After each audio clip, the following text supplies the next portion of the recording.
السلام علیکم ورحمۃ اللہ وبرکاتہ۔ مسافر کی مقیم کے لیے دعا، یعنی جو بندہ سفر کر رہا ہے نا، جو پیچھے اس کے گھر والے ہیں، ان کے لیے یہ دعا پڑے گا۔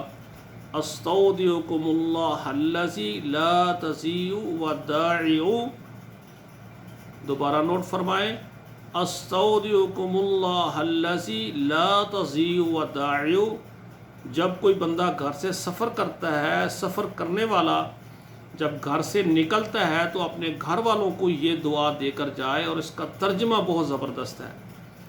استودعکم اللہ الذی، میں سپرد کرتا ہوں تمہیں اس اللہ کے، لا تضیع، کہ نہیں ضائع ہوتی، ودائع، اس کے سپرد کی ہوئی چیزیں، یعنی جو چیز انسان اللہ کے سپرد کر دے تو پھر وہ ضائع نہیں ہوتی۔